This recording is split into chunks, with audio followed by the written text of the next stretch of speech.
Hi everybody and welcome to a new exciting video in the Generating Sound with Neural Networks series. Last time I introduced the theory and intuition behind autoencoders. Today we're going to take all of those ideas and put them into practice and start building an autoencoder class. Now, I'm not going to build like the whole autoencoder class today because that will take like too much time for a single video. So I'm going to just split that into 2 or 3 different videos. So specifically today, we'll be focusing on laying the groundwork for the whole autoencoder class. And then I'm going to be focusing on building the encoder part. But before we get started, I just want to mention what we'll be using for building like this autoencoder. Obviously, we'll be using Python, and specifically, we're going to be using Python 3.7, and then we're going to be using Tensorflow, and more specifically, Keras as a high-level API that wraps Tensorflow and provides us with juicy like interfaces that make our life so easy like to build deep learning models. But now let's take a look at the version of Tensorflow that I'll be using. So I've already installed it, and here you can see like my terminal. So I'm just gonna do like a pip freeze, and you can see here that we are gonna be using TensorFlow 2.3.1. One final thing before we get started. I'm gonna take for granted many basic concepts in deep learning. For example, I'm not going to explain convolutions. I'm not going to explain ReLU activation or batch normalization. If you want to learn more about like all of these concepts and you feel you can't really follow this video, don't worry. I have a whole series that introduces basic concepts and the whole like deep learning like field, and that's called Deep Learning for Audio with Python. You can check it out up here. Let's get started. Okay, so as we said, we want to build like this autoencoder class. So I'll just do class and then I'll say autoencoder like this. So now let me write like a doc string. Okay, so autoencoder represents a deep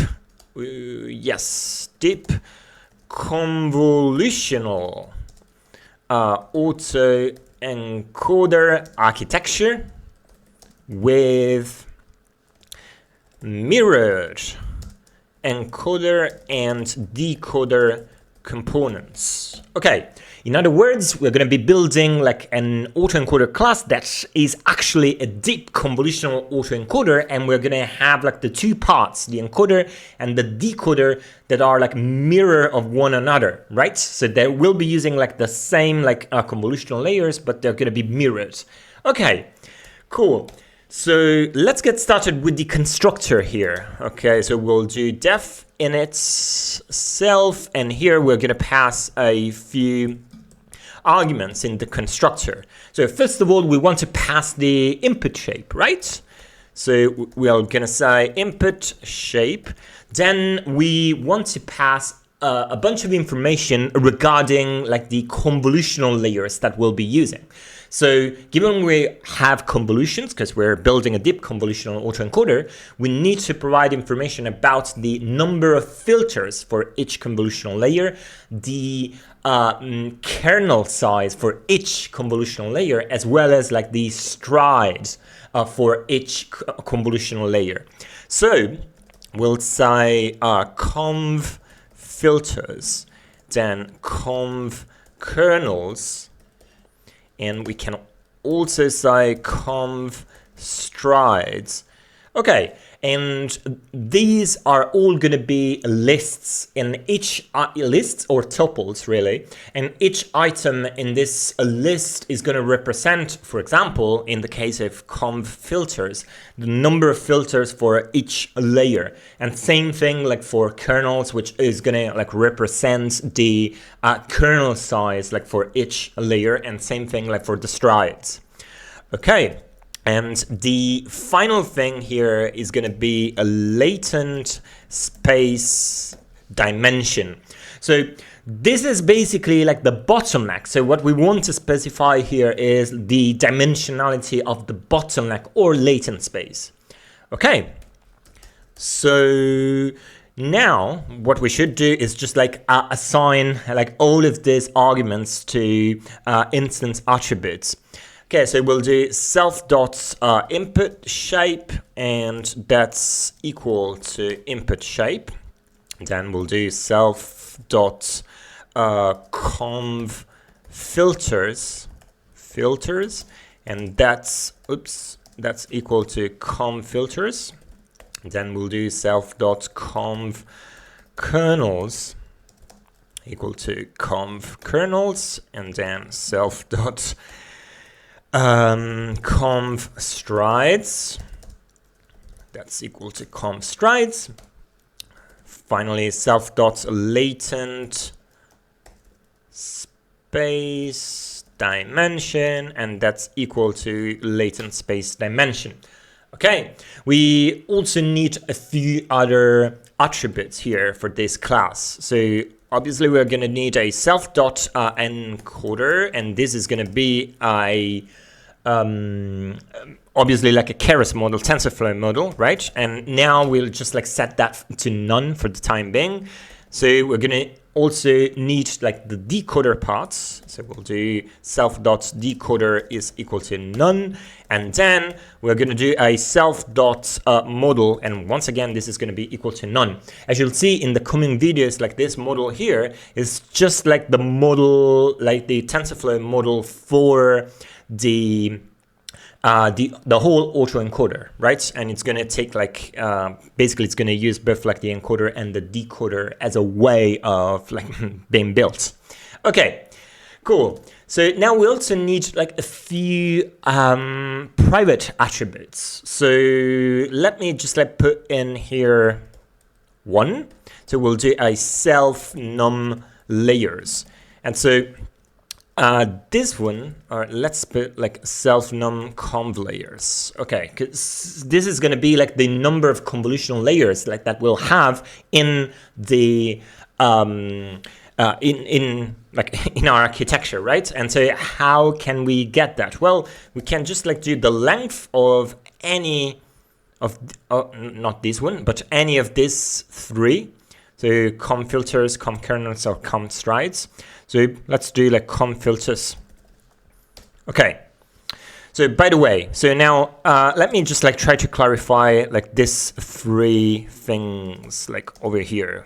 So conv filters. So conv filters, as I said, like is going to be like a list or a tuple. And here, say for example, we do 2, 4, 8. So here it means basically that the first convolutional layer is going to have like 2 filters, the second one 4, the third 8. Down here we're going to look at the kernel size at each layer. So here we could say, I don't know, like 3, 5, 3. And so this means that the first convolutional layer is going to have like a square kernel size of 3 by 3, the second 5 by 5, and the third 3 by 3. Same thing or similar thing with convolutional strides. Here we could say 1, 2, 2. So the stride for the first filter is just 1, then we have 2, and if we have like a stride of 2 in a convolutional layer, it means that we are downsampling like the data, actually halving it. Okay, so you get the idea. So what about the input shape? Well, the input shape is going to be in our case, basically it's going to have like 3 values. So one for width, one for height, and the third one for the number of channels. So we could have like something like this, 28 by 28 by 1. And this is actually what we'll be using like initially when we're going to be using like mnist as an initial example of like basic like digit images, which like digits, just like to see the autoencoder like working. And so here we're gonna have like 28 pixel by 28 by 1 channel. Okay, and that's because we're dealing like with grayscale images. Now, this is like very convenient for us because when we will be using spectrograms, which we can interpret as grayscale images, we're going to be having basically like a width, a height, and then the number of channels, which we'll set to 1, right? just like a grayscale image. Okay, and for the latent space dimension, this is just like an int, and so we could put this equal to 2, which basically means that our bottleneck is going to just have like 2 axes or 2 dimensions. Okay, so yeah, here like I hope like you get an idea where we are going with this, but obviously you may be wondering, but how do we build like the encoder, the decoder, and the model? As I said, today we're just going to be building like the encoder parts, but let's lay the groundwork like for building like everything. Now, for building like everything, what we'll be using is like this underscore build method, right? And so now when we instantiate like an autoencoder object, we'll call like this underscore build, which is going to be building like everything, the encoder, the decoder, and the model. So now let's write like this high level build function. Well, not function, but method actually. And then we're gonna just like dig deeper into, one like method that's called by underscore build that's related to the encoder parts. So this is going to be made of like 3 like steps, 3 methods. So first of all, we'll build the encoder.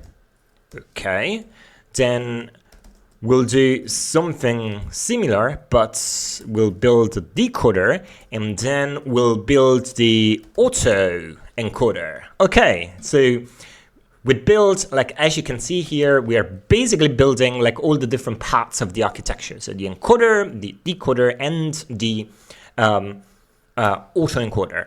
Okay, as I said, right now we'll be focusing only like on the first one, and in the next videos we'll be focusing on build, decoder, and autoencoder. Now, another thing that I want to stress here is that there's really like there are, I would say, like 2 different approaches like to build deep learning models, like with Keras, for example. And one like is that of, I don't know, like the data science, data scientist like approach, which is, okay, let's write like the whole model kind of like almost like instruction by instruction in a long script, right? And then there's another one that's probably advocated by people who are more like into software engineering and stuff like that, and which is, okay, let's build like small, like little methods that are like nicely testable and can be packaged together in order to create like a complex architecture. Personally, I highly suggest like to use like the second approach, because it's way more flexible in a sense, and also like way more testable. It's easier like to debug, and the code becomes also like easier to read. Right, and so that's like what we'll be using today. So I'm gonna build like the whole thing using like a lot of like methods, sub-methods, sub-methods, and you'll see. Okay, so now let's start by like creating like this underscore build encoder method. Okay, so let's do define underscore build encoder.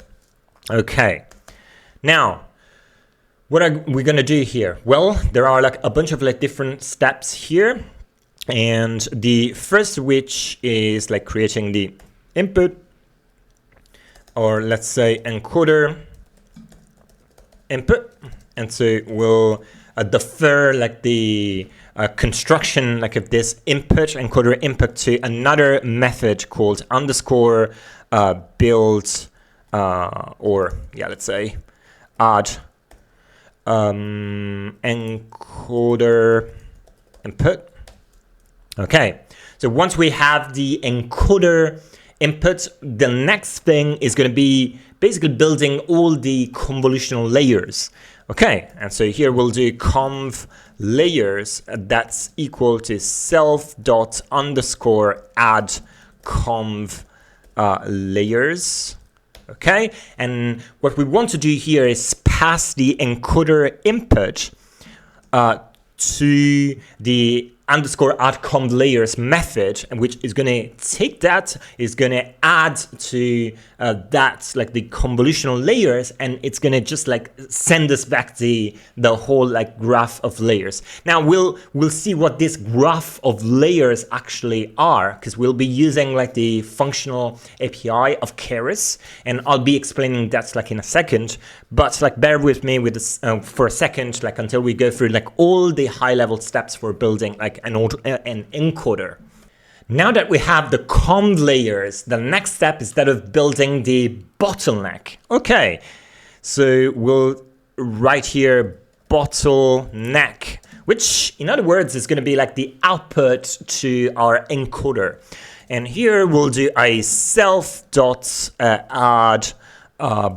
bottleneck like this, and obviously here we'll need to pass in the convolutional layers as an input. Then add bottleneck is going to add this like bottleneck, and it's going to return like the whole graph of layers, now called bottleneck because it also has the bottleneck.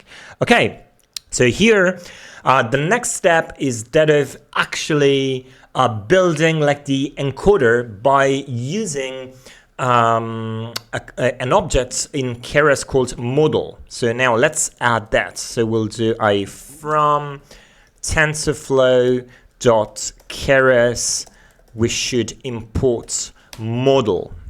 Okay, so here we'll say self.encoder is equal to model, where we'll pass the encoder inputs and the bottleneck, or the encoder output, if you will.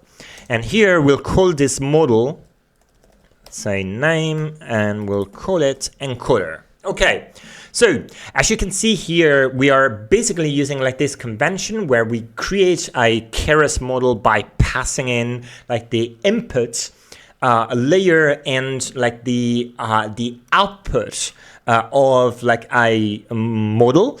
And we can also like assign an arbitrary name, and we'll call like this model encoder. Okay, so here we have built a TensorFlow model called encoders, or that is stored in self.encoder.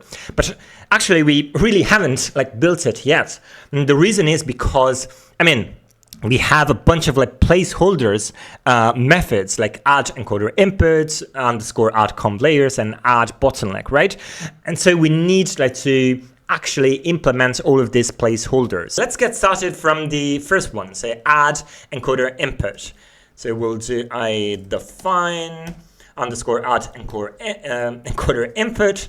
Okay, so how do we build the input to the encoder? Well, we need to create an input layer using the Keras layer called input. So first of all, we need to import input.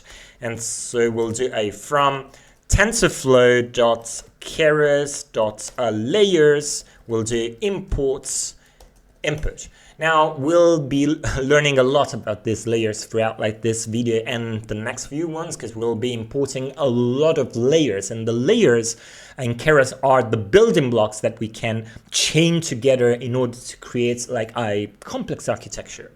Okay, so here we'll do a very simple one. So we'll directly return an input that we want to instantiate. And what do we want to pass here? Well, we want to pass a shape, so the shape of the input. And unsurprisingly, the shape here is going to be equal to self.input shape, right? So we want to use like the input shape that we passed in the constructor of the autoencoder object as the shape for our input Keras layer, okay? And here we are also going to use like a name so that we can recognize like this layer, and we'll call this encoder inputs.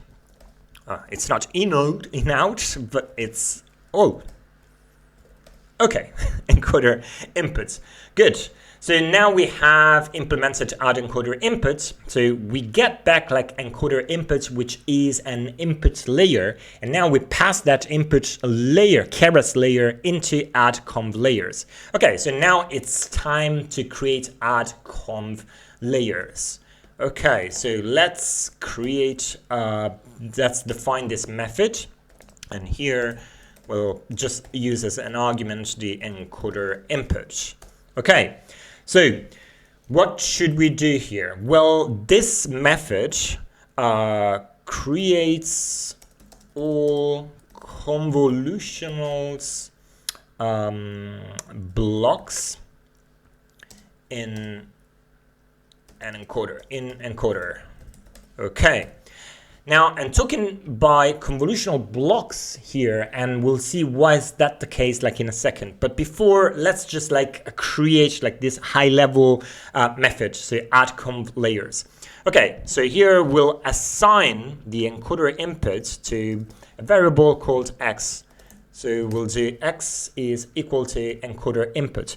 Now, what we want to do is basically go through all the convolutional layers and then create like add to the graph of layers each convolutional layer. So how can we do that? Well, we need a for loop. So we're gonna go like step by step through like all the layers and add them.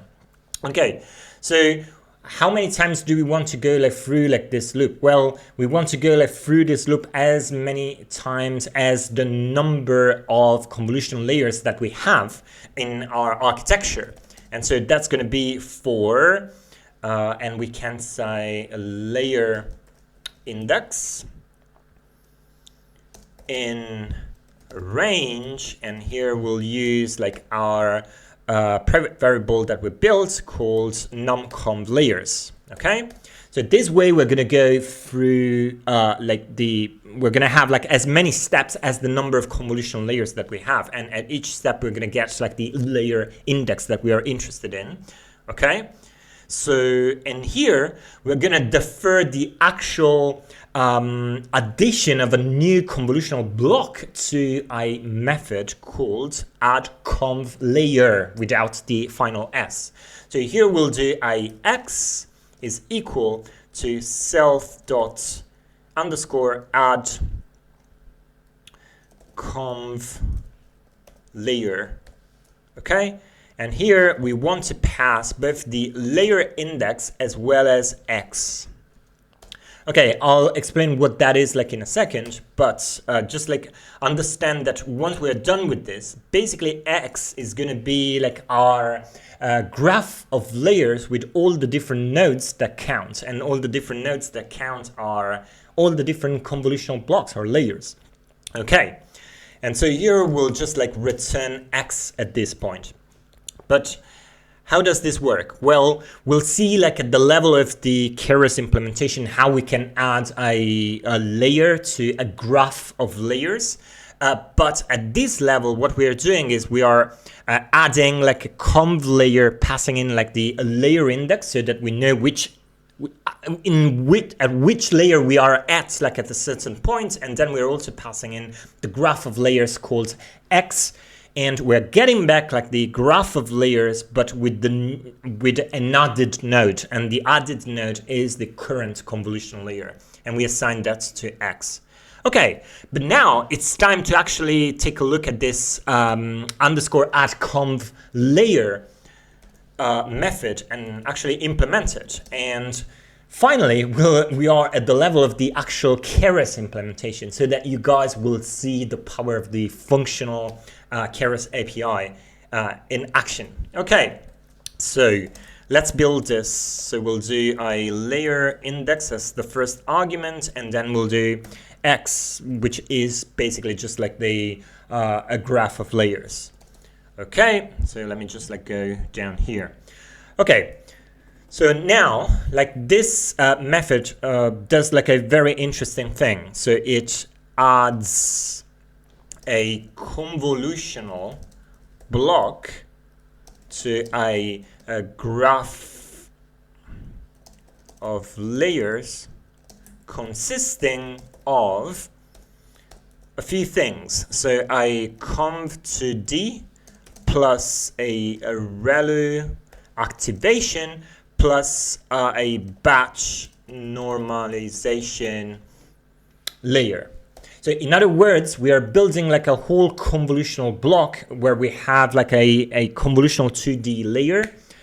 That's kind of like quite conventional. Then we're applying a nonlinearity. Specifically, we're going to be applying rectified linear units. And then after that, we're going to be applying batch normalization. And this is going to be like our block. And this isn't something, this isn't really like anything fancy. It's kind of like very conventional to have like these blocks with convolution, nonlinearity, and batch normalization. Okay, so how do we build this? Well, first of all, we need to build a conv layer. We need to instantiate it. So how do we do that? Well, we need to add a new layer from Keras, or we need to import it. So we'll go just up here and we'll import from Tensorflow Keras layers another layer called conv2d, right? Okay, so we'll create like this conv2d layer. And here we have a few keyword arguments that we need to pass. So first of all, like we want to pass the number of filters in this convolution layer. And here we'll use obviously self.conv filters and actually like get the item at layer index. Okay, so we are basically like fetching from our conv filters tuple or list the number of filters at a specific layer index, right? Okay, so we'll do like the same thing for the kernel size. And here we'll use the self.conv-kernels. And again, we'll get the item at the layer index. Okay. And same thing with strides. So we'll do self.conv strides and we'll index this at layer index, okay? And we'll add a padding that's equal to same. And finally, we'll just like give a name to this layer. And we'll just like name it encoder conv layer. And here we can specify the number of layer we're in, right? And this is going to be equal to layer index, but this is 0 indexed. And so since we don't want to have like an encoder conv layer 0, we'll do layer index like +1, so that will start at 1. But given like we're going to be reusing like this like multiple times, so I'm just going to create a variable here called layer number, for example, and I'm going to just create this as layer index +1. Okay, and so I'm going to pass this one in here. We should now apply the conv layer to the incoming graph of layers, X. So how do we do that? Well, we can use the Keras functional API for that, and the whole process is quite simple. Okay, so we'll do X is equal to conv layer, and we'll apply the conv layer to the graph of layers X. Okay. So what does this mean? Well, we have a graph of layer, and with this convention, with this like parenthesis, we are getting like a Keras layer, and we are applying it to the graph of layers that we have here, which is X. In other words, this equates to saying, hey, I have like this new node in the graph that's conv layer, and I want to apply it to this graph of layers. Okay, X. So another way of visualizing this is to say we are basically drawing an arrow like from X to the convolutional layer. Okay, so we've done that. So what am I doing? So the next step is that of like creating another layer, and that layer is going to be a rectified linear unit layer. So we can, well, we should like import relu as another layer, and we can do it easily here. So we'll do relu. So now that we've imported ReLU, what we can do is ReLU, and here we are gonna instantiate a ReLU layer, and then we're gonna apply it to X, which in this case, like, is gonna be like the conv layer. So the graph of layers that already has a conv layer as a node. Okay. We're going to apply ReLU on that, and we're going to get back like a graph of layers like with ReLU as well. But now let me just like give a name to this layer. And so here we'll do encoder, ReLU, and here once again, we are going to be using layer number. Okay. And finally, the last step is to apply batch normalization, which, as I guess, like now, like you have an idea how to do that. It's going to be like another layer to import here. So we'll import batch normalization from Tensorflow Keras layers, and we'll apply it. So we'll do batch normalization, and then we'll apply it on the graph of layers X. And here we can add a name, and the name will be encoder, and then we'll say BN, which stands for batch normalization, and here we'll just pass in the layer number. Okay, so now we can return the graph of layers X, where like we've added the conv layer, ReLU, and batch normalization. Great. So now we're back here, and as you can see, like we are basically done with this add conv layer, a method, and add conv layers. Okay, so if we go back like to the build encoder method, the last placeholder method that needs to be implemented is add bottleneck. So let's do that. So here we'll do a define add bottleneck. Okay, and here we're going to need like to take as input again a graph of layers, and here we'll do basically we need to do like a couple of things here. So first of all, we want to flatten data and add bottleneck, which is going to be a dense layer. Okay, so we need to do like these two things. So first of all, what we want to do is like take like the data that we have, and we want to flatten it, and then we want to pass like that data like into like a dense layer, which is going to be our bottleneck or latent space. So how do we do that? Well, we've already learned that we have like this concept of layers in Keras, and so it's not surprising that we need to add yet another layer that's going to be called a flatten as a first step.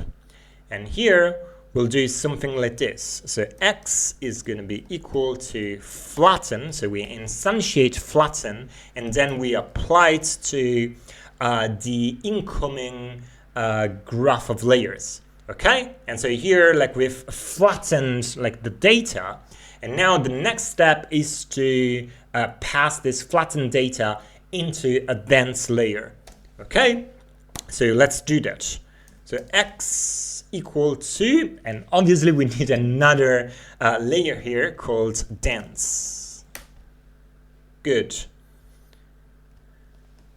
Okay, so this is dense. Now, the dense layer that we want to create needs to have like a number of neurons, and the number of neurons is equal to the dimensionality of the bottleneck, or the dimensionality of the latent space. And we have that information as input to our constructor, and it's this one here. Okay, so latent space dimensionality. Okay, so we'll do a self dot latent space dimensionality here, and here we'll also like give this layer a name, and we can call it encoder output, for example. because this is going to be like the encoder output. Now, obviously here we've instantiated a new layer, but we haven't applied it yet to the graph of layers. So in order to do that, we need to do parentheses and pass in the graph of layers x. Okay, so now we can return x and we are basically done. But not really. There's still like one thing that we need to do, and this is like something that's not going to be like useful for like building the encoder, but rather like for building the decoder. So what we want to do here is store information about the shape of the data before we flatten it. And that's because then when we'll be like in the decoder part, we want to just like mirror this process, and so we want to be able like to move like from the flattened data back to like the three-dimensional arrays. So how do we do that? Well, that's like quite simple to do, because once again, like Keras provides like a nice tool that we can use for this goal. So we'll do a from Tensorflow.Keras. We import the backend, but we'll import it as capital K, and this is a convention that's used like in Keras, so using like giving like capital K as a name to the backend. Okay, and so here we'll do a self dot shape before bottleneck, and this is going to be equal to K dot int shape, and here we are going to be passing a few things. So here we want to pass the x, so the graph of layers, and here like with this int shape, we're going to be basically like getting like the shape of the data at this point at the output like of this graph of layers. And this is going to be a in our case, it's going to be like a 4-dimensional array. So we're going to have like, say, like something like this, 2, 1, I don't know, like 7, 32, for example, right? Now, the first dimension here is the batch size, and we're not really like interested like in that. We're really interested like in these 3 numbers here, so the width, the height, and the number of channels. So we need to slice this array, and so we'll do just like this, 1. So by doing this, like we are basically like ignoring like this first dimension, and we're taking only like the width, the height, and the number of channels. Okay, now just like to clarify this, I want to take this shape before bottleneck and put it up here and initialize it like to none. Okay, cool. Okay, so now we have all the ingredients that we need to build the encoder part of the autoencoder. So now let's just like take a quick look once again at the whole process from a high level overview.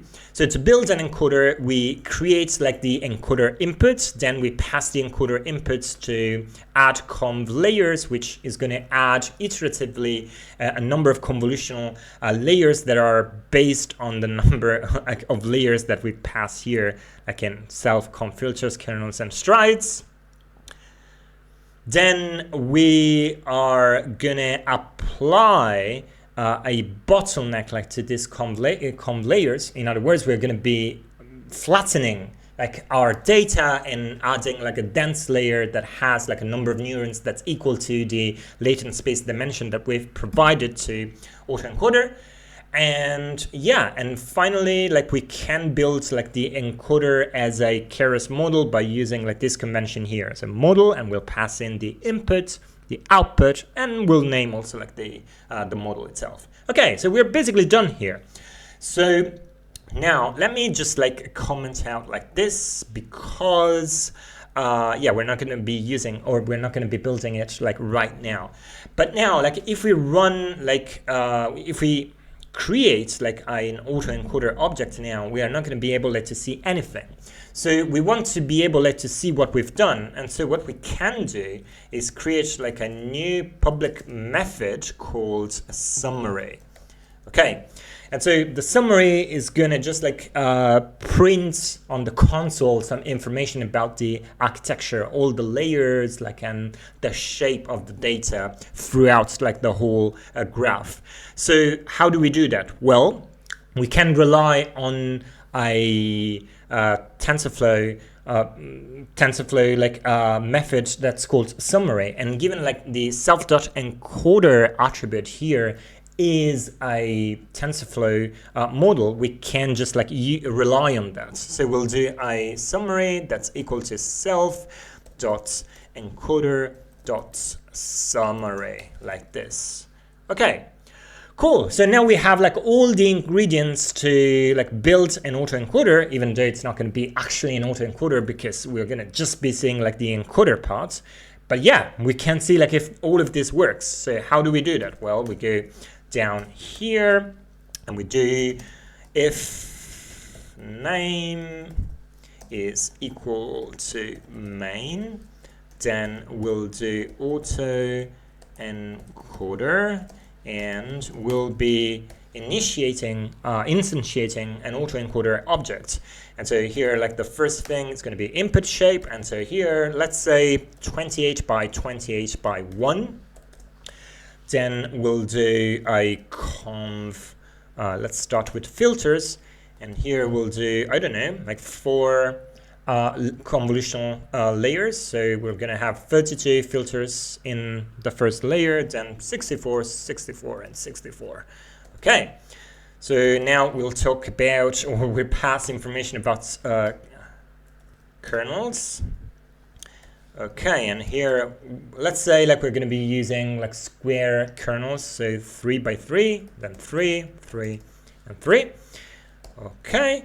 And we'll pass in the com strides, and we'll do a 1, 2, 2, 1. Remember that every time like we have a stride of 2 in a convolutional layer, this means that we are downsampling the data at that point in the architecture, and we're actually halving it. Okay, so com strides, and the final argument that we need to pass here is the latent space dimension, and here it's going to be equal to 2. Okay, so now let's do an autoencoder dot summary. Okay, so if everything is correct, so we should be able to see a result here. So let's see if we can. Okay, it's running, and yes, it seems like it's working fine. Okay, so as you can see here, we have like our model called encoder, and this is nice when you have like multiple models chained together, so you'll be able to see the name of each model. Right, and so here we have like the layer, the type of the layer, the output shape, and the number of parameters. Now, as you can see, we start with the encoder input that is equal to 28 by 28 by 1, and none, as I said, is the the first like index like in this array is always like the batch size, but we don't care about that. Then we have a series of convolutional layers, or convolutional blocks, as I should say. So we have like encoder conv layer 1, then we have a rectified to linear unit and batch normalization. We have like a second block, convolutional block, a third convolutional block, a fourth convolutional block, and finally we do flatten everything. And as you can see, we move like from this like 4-dimensional, or yeah, 3-dimensional really, like if we ignore the batch size 3-dimensional shape, down to like a 1-dimensional one. So we flatten everything, and then we channel like this flattened like data into a dense layer where we only have like 2 neurons, and this is our bottleneck, and it's also the encoder output. And down here we have a summary with total parameters. Some of these are trainable and others are just like non-trainable parameters. Okay, but now you see it. So we've built like the encoder parts of this auto encoder. So what remains to be done, and we'll be doing this like in the next video, is like building like the decoder. and that's what we'll be focusing on next time. Okay, so I hope like you found this video useful. If that's the case, please like consider like leaving a like, and if you want to have like more videos like this, please consider subscribing to the Sound of AI channel. If you have any questions, please feel free to leave them in the comments below, and I'll try to answer to as many as I can. And I guess like it's all for today. I'll see you next time for the decoder part of the autoencoder. Cheers for now.